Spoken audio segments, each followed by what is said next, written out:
The world's preeminent business growth expert, Jay Abraham. Jay is not you. Jay showing you how to find more money. He's making it rain. This is a man that you cannot afford to be without. 1-800-88-12345. This is the ultimate entrepreneur with Jay Abraham.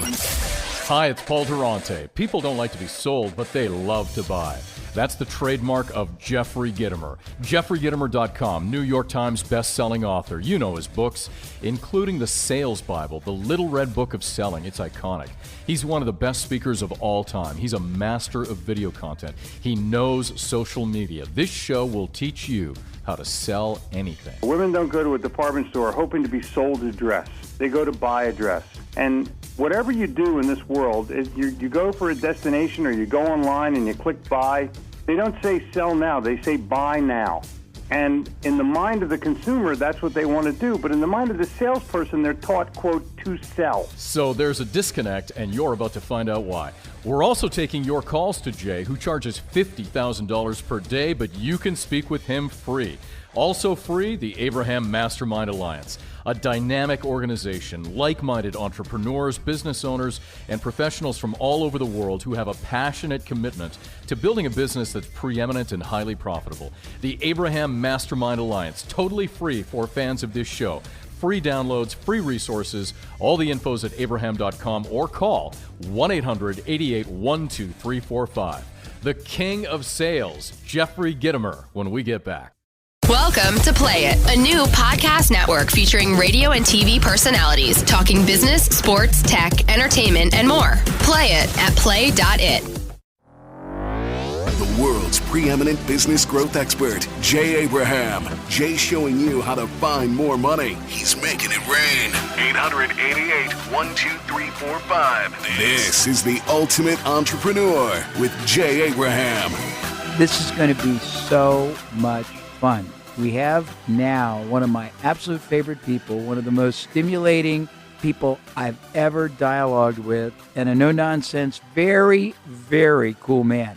Jeffrey Gitomer, probably the preeminent authority on selling, customer loyalty, but not in the traditional sense. He flies in the face of everything that linear-minded people think and do, and the good news is his ideas produce monumental, outrageous, wildly profitable results. And we're going to explore the implications of what he knows that you don't about selling that is critical for anyone in any role of entrepreneurship. Hello, Jeffrey. How are you, Jay? I'm better because you're here, because I enjoy you so much. And you have... Kindly. I know, but I just forgot. Is it 12 books, 13 books? Only 12. Only 12 books. And the latest one I love, 21.5. Tell me again. Yep. Unbreakable Laws of Selling. What's the 0.5? How does that come in? The 0.5 is the glue for all the other items on the list. So in the Laws of Selling, it's love it or leave it. Be more specific. It's something that makes you think about what's this list really all about. And anyone can end their list in an even number. And I have trademarked, registered another 0.5 list from Jeffrey Gitomer. I've been using the strategy since 1992, and it works. Very powerful. So I want to explore a concept for a minute, and it's a belief system that I have adhered to since the very beginning. And I'm not someone who purports to be masterful at even explaining, much less understanding all the elements of powerful sales technology. But I believe for any entrepreneur, any business owner, any proprietor, any professional who deals with the public, and really all of their staff that has any interface, the greatest single enhancement they can make to their company is to gain access to the kind of knowledge that you would possess. And the reason is that it makes them more powerful in their interactions. You want to run with that concept? Well, this is the challenge. My mantra of selling is people don't like to be sold, but they love to buy. Expound. You don't go to your car dealership and say, honey, let's go get sold a car. Okay. Hey, let's go buy a car. Women don't go to a department store hoping to be sold a dress. They go to buy a dress. And whatever you do in this world, you go for a destination or you go online and you click buy. They don't say sell now. They say buy now. And in the mind of the consumer, that's what they want to do. But in the mind of the salesperson, they're taught, quote, to sell. So there's a disconnect. Total disconnect. And my whole strategy is create the atmosphere where the other guy wants to buy. And it makes it so much more understandable in the selling process, even for people that don't like to sell. That's very provocative. Can you give us a short course little demonstration? Don't push the sale. Instead? And it works. It's killer. So what do I do instead? Instead, instead of telling, you ask. Instead of going for the sale, you go for the customer. And you try to put yourself in a position where you have emotionally engaged them. Let me give you, for example. Please. You go to buy a new home. Big purchase. 100,000, 300,000, 500,000, million if you live in L.A. And that's a cheap house. And you walk into a real estate sales guy and you say, I'm looking for a home in the Mayfair district. And the guy says, do you have a home to sell? Well, what do you need that for? Well, I'm just trying to help you. No, you're trying to help yourself. Do you have a mortgage right now? Well, what do you need to know that for? I'm looking for a home. Well, how much is your mortgage payment right now? None of your business. What's yours? Why? Oh, you're trying to qualify me. See, that's what salespeople try to do. They try to qualify people. Agreed. Teach, never qualify anybody. Just like them. Because if you like them, they might like you back. And if they're unqualified, maybe they live next door to somebody that is qualified. Okay. No, I love this. I'm loving this. It's very congruent with what I believe, but applied in a much more specialized way. So can you give us some profound examples of how people shifted their performance results and their enjoyment when they started doing this? Oh, yeah. I get 10 emails a day of people that tell me I changed their life. I wrote the Little Red Book of Selling in 2004. It's the largest selling sales book of all time. And is that the big message? The big message is, it teaches you why people buy. And it teaches you the things that you need to do around that process. When you network, when you write something, when you go to sleep at night. I wrote a little thing in the back called The Little Salesman That Could. I love that. I can. And it's all about losing your cockiness and exchange it. You can be assertive, but you cannot be aggressive. And there's a big difference. And if you're going to follow up with somebody, be sincere about it. I'm calling about the proposal that I sent you a couple of days ago, and I wondered if you had any questions. Dude, you don't care if they had any questions. You just want the money. Yep. I'm calling about the money. Is it ready? Being honest. Now, you and I actually have a shared ethos, and this is fun because we've had a lot of conversations, but we haven't really gone into philosophy and ideology.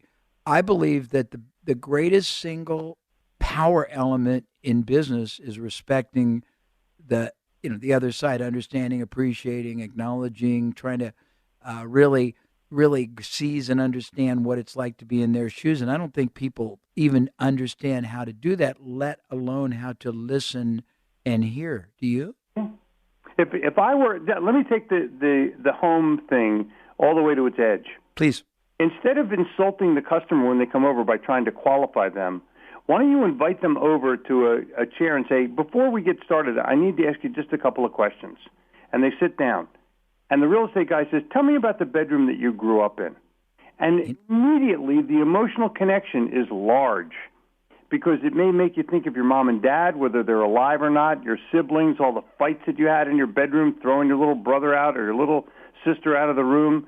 It's all about the emotional connection that you could potentially make. If you're showing somebody in the home, you walk in and you go, this is the master bedroom at 16 by 19. Really? I don't believe you. Let's get a tape measure out, because if it's not 16 by 19, I'm calling you a liar right to your face. Oh, that's funny. Why don't you walk into the bedroom and say, where would you put the furniture? That's brilliant. Why don't you walk into the closet, the walk-in closet, and ask the woman, will all your clothes fit in here? Because if they don't, she's already mentally checked you off. And Jeffrey, I'm going to make a respectful intervention, not on you, but for the listener. Oh. The most important impact I'm getting from listening and reflecting on this is that it's not a manipulative process. It's a heartfelt, sincere process of projecting yourself into the mind of the other side. Right. It's emotionally engaging. That's how I view sales. Emotionally engaging, because the sale is made emotionally and then justified logically. I couldn't agree more. If we can afford it. I love this car. What are the payments?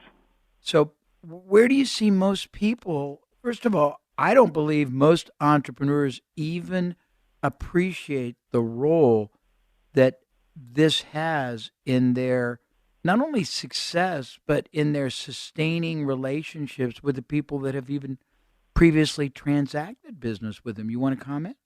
Sure. Think of all the salespeople that have made you mad. Don't do that. Whatever you do, don't do that. It's pretty easy instruction. It's totally easy. You know, I tweeted the other day, Jay, if you want to succeed in business, follow the airlines. Whatever they do, do the opposite. It's true.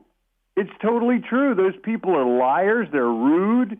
They overcharge you. They ignore you. They serve the lowest quality everything. Their blankets are horrible and germ-laden. They're just creepy people who are... I want to take a shower just listening. Oh, that's so funny. I'm going to switch for a minute. I'm looking at the titles of 1, 2, 3, 4, 5, 6, 7, 8 of your 12 books. If I give you a title, can we play a game of Rorschach where you can summarize one big idea from them? Sure. Okay. But can I make it a little more complicated? If I go backwards from the last one I'm looking at, is that a disservice to the progression of the book, or does it matter? Do anything you want. Oh, boy, I like to play havoc with you. Okay, I like this one. Knock your socks off selling. It's a book that I co-wrote with Ron Zemke that he edited that I didn't really like at the end. Oh, I'm glad we're not at Las Vegas and you're not letting me pick the number on the roulette. Okay, let me try another one. How about... This.